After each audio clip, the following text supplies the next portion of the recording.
Terima kasih Datuk Marin Setua. Assalamualaikum warahmatullahi wabarakatuh.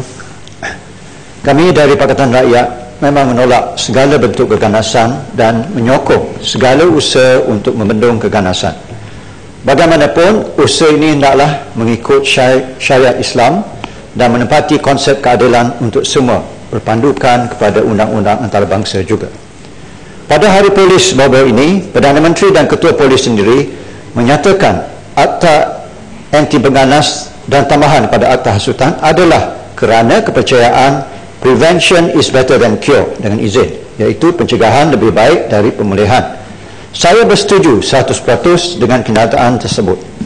Untuk mencegah, hendaklah kita prihatin dan tumpu ke asas masalahnya, the root of the problem, wujudnya pengganas. Pembahagian kekayaan negara yang tidak menyeluruh dan rasuah adalah punca utama. Banyak ketidakpuashati timbul di sini. Kalaulah kerajaan mengadakan akta penghukuman ke atas orang-orang tidak amanah dan berrasuah, sudah tentulah saranan Perdana Menteri pencegahan lebih baik dari rawatan dapat mencapai matlamat membasmi dan menghentikan ancaman keganasan di Malaysia atau sekurang-kurangnya membendungnya. Menteri Dalam Negeri Datuk Seri Muhammad Zahid Hamidi pada 4 April di program Belia Menolak Keganasan menyatakan 75 orang ekstremis yang ditangkap hanya 5% datang dari latar belakang pengajaran keagamaan. Ini menunjukkan bukan agama yang mendorong keganasan, tetapi mereka yang membenci rasuah dan salah guna kuasa menggunakan agama sebagai alasan untuk memberontak. Itulah pokok utama yang melahirkan budaya pengganas. Tuan Pengerusi, pengganas sebenarnya tidak dilahirkan dari perut ibu yang mengandung. Pengganas dilahirkan dari perut yang lapar dari kemiskinan dan penindasan. Perut yang lapar dan maruah yang tercela adalah pencetus kelahiran budaya pengganas. Baru-baru ini, Akhbar Jakarta Post 29 Mac di bawah tajuk menentang ISIS di negara sendiri telah menyatakan Indonesia menjadi tapak subur pertumbuhan anasir pelampau agama, terutamanya kerana kemiskinan yang meluas dan bertambahnya pihak berpandangan konservatif agama. Inilah pandangan Jakarta Post. Di Malaysia, walaupun kerajaan bangga dengan statistik kenaikan kadar pendapatan, tetapi jurang perbezaan pendapatan di antara kaya dan miskin makin melebar dan bertambah. Dr. Khalid dalam bukunya The Colour of Inequality menjelaskan jurang perbezaan antara yang sangat kaya dan yang termiskin makin meluas. Statistik kekayaan negara semata-mata tidak menjamin membendung tumbuhnya gerakan dan budaya pengganas. Contoh klasik adalah Arab Saudi yang mempunyai undang-undang yang ketat terhadap pengganas dengan kekayaan minyak yang begitu lumayan. Ekonomi dan kekayaan dikuasai oleh keluarga diraja Arab Saudi, sementara rakyat biasa tidak diberi peluang untuk menentukan hala tuju negara dengan sebaiknya.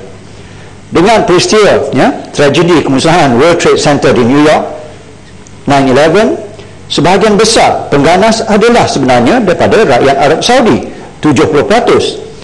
Ini menunjukkan sistem ekonomi dan kekayaan negara yang songsang boleh melahirkan mereka yang menjadi pengganas antarabangsa walaupun negara sendiri kaya. Ini menunjukkan walaupun wujud betapa banyak rang undang-undang yang ketat dan betapa kaya pun per kapita negeri seperti Arab Saudi, tetapi kalau pengurusan kewangan berpusat kepada keluarga dan kelompok tertentu, negara itu telah dan masih berupaya melahirkan pengganas.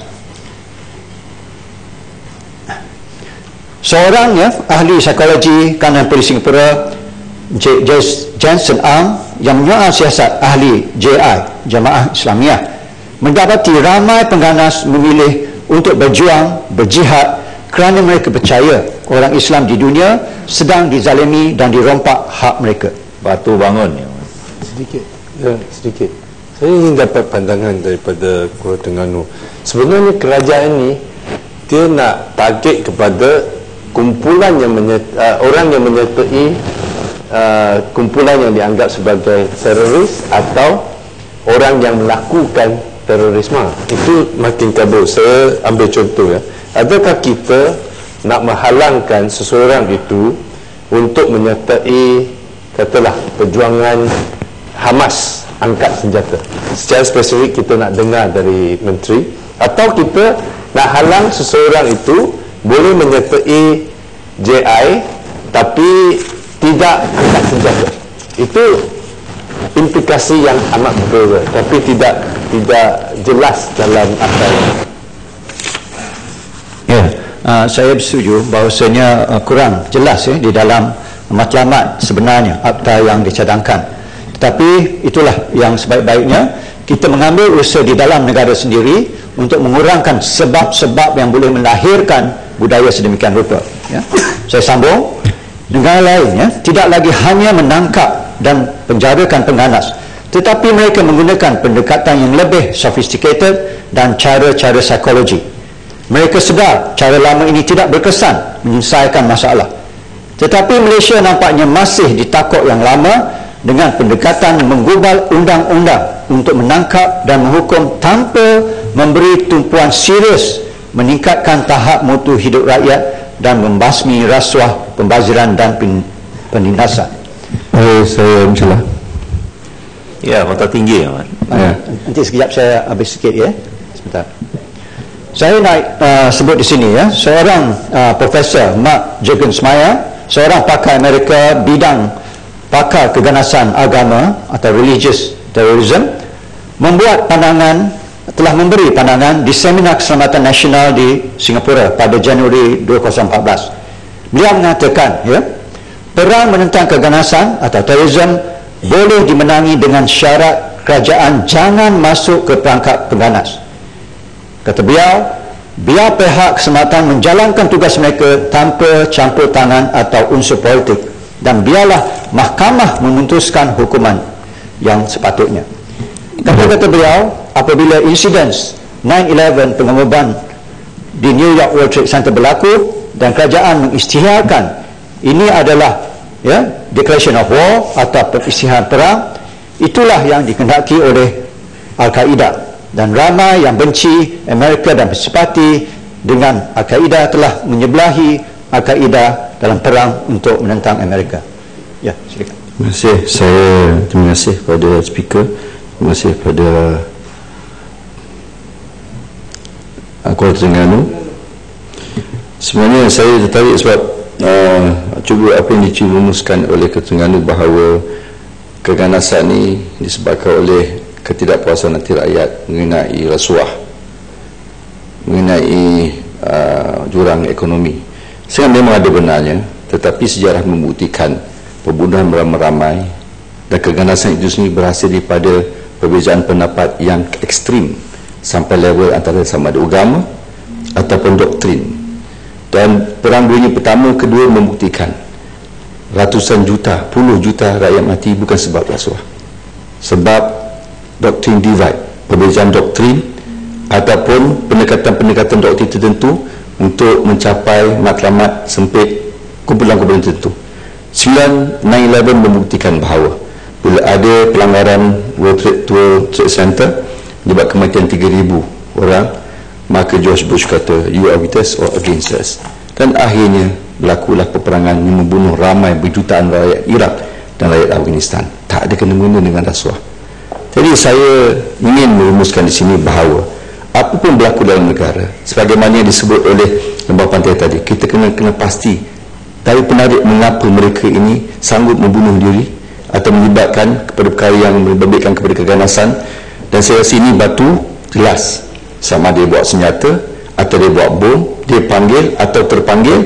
Ini satu fenomena landscape yang berlaku yang perlu ditangani, dan kita tidak boleh duduk diam mengatakan sama ada ini hak asasi atau tidak kalau landscape itu tidak dapat kita akses atau tidak mempunyai kawalan. Kalau tidak kawalan, sekurang-kurangnya kita mempunyai mekanisme untuk mengurangkan keterbukaan kita kepada senario keganasan yang begitu ketat dalam dunia ini. Ditambah pula dengan dunia tanpa sepadan dan juga peluasan fitnah yang begitu membara seluruh dunia, sebab orang membunuh sebab fitnah. dalam Islam pun, sebab fitnah lebih tajam di mata pedang. Jadi saya ingin menyatakan sini kepada Kuala Terengganu, memang betul kita melihat satu sudut rasuah itu perlu ditangani, tetapi tidak boleh menolak hakikat bahawa kelakuan keganasan ini satu fenomena yang amat bahaya, yang dahsyat, yang perlu kita tangani dengan satu pendekatan mekanisme atau undang-undang yang lebih tegas yang merangkumi. Jadi apa pandangan Kuala Terengganu? Ya, boleh golong Yang Amat. Ya, pada saya Musi adalah ini rasuah adalah pencetus awalan di mana apabila rakyat Malaysia melihat saudara-saudara mereka di Arab Saudi dan Timur Tengah sebagainya mengalami masalah yang sama, inilah mencetuskan keakraban atau the brotherhood link, dan disitulah timbulnya banyak pertalian dan orang kata exchange of views dan juga radicalism bertambah. Inilah pencetus yang menyamakan a common ground dengan izin untuk mereka bersama. Nah, di sinilah letaknya kita tidak boleh hanya rely kepada satu approach sahaja, hanya menangkap dan mengurung, kerana kita boleh mengurung jasad mereka tetapi minda mereka masih memberontak kerana kita tidak meyakinkan bahawa sebab-sebab kezaliman, penindasan masih belum ditangani oleh semua pihak, bukan hanya di Malaysia tetapi di banyak negara-negara Islam di seluruh dunia yang kaya tetapi rakyatnya masih susah, miskin dan tertindas. Itulah the common cause yang saya maksud, dan di sini rasuah adalah hanya permulaan, dan ini mencetuskan the friendship atau the brotherhood spirit. Dan ada juga seorang lagi pakar yang juga memberi banyak pandangan di Singapura, iaitu Dr. Muhammad Ali, yang mengatakan kita tidak boleh fight fire with fire all the time. Kebijaksanaan diperlukan dalam kemenangan isu di mana psikologi boleh dan sepatutnya digunakan dalam mengenangi masalah pengganas. Tetapi kerajaan Malaysia tidak yakin dengan sistem kehakiman sendiri, dan banyak sistem-sistem yang dibentuk di dalam Akta baru ini mengambil kuasa mahkamah yang asal dan mengenepikan hak untuk bicara dan penahanan tanpa bicara. Dan hari ini pula kita mendengar bahawasanya even orang kata untuk dibebaskan pun kita tidak benarkan lagi membayar apa dikatakan bail. Ini satu lagi pembaharuan yang makin menekan orang-orang yang telah ditahan. Kalau sikit Terima kasih Datuk Speaker. Setujukah Kuala Terengganu dengan saya mengatakan bahawa anak-anak muda, khususnya mereka yang lepasan sekolah hari ini, apabila mereka kekecewaan yang teramat sangat melihat bahawa seluruh dunia sekarang ini bagaimana kuasa-kuasa besar seperti Amerika dan juga Eropah menggunakan kedudukan mereka untuk mempengaruhi kerajaan-kerajaan tertentu, termasuklah Malaysia, kadang-kadang ini menyebabkan ada tindakan-tindakan yang mereka rasakan tidak patut dilakukan. Contohnya mempengaruhi sistem perdagangan, mempengaruhi tindakan-tindakan kerajaan, hingga menyebabkan sebelah pihak ini berada di pihak advantage, contohnya Amerika dan Europe, dan menyebabkan apabila kesusahan yang berlaku di Arab, khususnya di Syria contohnya, bagaimana Amerika membantu sebelah pihak tetapi sebelah pihak lebih tertekan. Ini menyebabkan mereka tertarik untuk membela orang yang tertindas, dan ini amat bahaya kerana maklumat-maklumat ini dapat mereka dapati daripada internet dan juga sumber-sumber lain, menyebabkan rasa kecewa mereka terhadap negara imperialis, dunia imperialis ini, menyebabkan mereka tertarik untuk berjuang bagi pihak orang lain. Jadi, dan ini sedang membara. Saya rasa juga menyebabkan anak-anak muda ini merasa harus berkorban untuk ketidakadilan yang berlaku di seluruh dunia. Apa pendapat Terengganu? Boleh golong Yang Amat Ya, saya jawab sikit dan saya ya, saya setuju dengan pendapat itu. Ini balik pada konsep common cause. Apabila anak-anak muda ini melalui internet dan didapati bahawasanya negara ini dan juga negara-negara lain seperti negara Arab dicerobohi dan dikekang oleh kuasa-kuasa besar, disitulah mulanya persahabatan yang boleh menimbulkan budaya yang lebih ekstrim. Dan kalau kita dapat membendung suasana atau atmosfer sedemikian rupa di Malaysia, kemungkinan mereka tidak begitu tertarik. Disitulah letaknya kebijaksanaan psikologi. Dan saya nak menekankan di sini, Malaysia sekarang ini menjadi ahli tidak tetap United Nations Security Council. Walaupun bangsa-bangsa bersatu membenarkan akta menentang keganasan, tetapi ianya mestilah menghormati segala hak asasi kemanusiaan dan civil liberties. Ini mengikuti resolusi bangsa-bangsa bersatu 2178 September 2014. Dan sekarang ini amatlah menyedihkan kerana Malaysia melanggar syarat-syarat ini dengan begitu banyak akta-akta baru yang tidak menempati kehendak ini. Dan akhir sekali, saya nak menekan di sini, Malaysia sebenarnya telah mempunyai pengalaman sistem Battle for Hearts and Mind, iaitu memerangi hati dan minda rakyat dan penyokong pengganas dalam memerangi komunis pada tahun 50-an dulu, yang boleh digunakan pakai terhadap gerakan pengganas hari ini. Di antara sebab-sebab mulanya gerakan komunis tahun 40-an di Melaya adalah seperti dilaporkan oleh akhbar Parti Komunis sendiri pada tahun dahulu, Freedom News, yang menyatakan Britain adalah syaitan imperialis yang menghisap darah rakyat Malaysia. Kekayaan Malaysia dirompak oleh orang asing. Tetapi hari ini, apa yang anak-anak muda pandang, hari ini pengganas atau potensi menjadi pengganas menyatakan kekayaan negara Malaysia dirompak dan disamun oleh pihak elit pemerintah Malaysia sendiri dengan restu negara asing. Saya nak jelas sikit boleh? Sempat ke tak? Ya. Saya cuma mengenai BRICS program masa kita emergency 1948, 1960. Masa itu sebenarnya pengganas lain. Kita ada penunjukan kampung-kampung baru dan kita memotong laluan-laluan logistik untuk pengganas.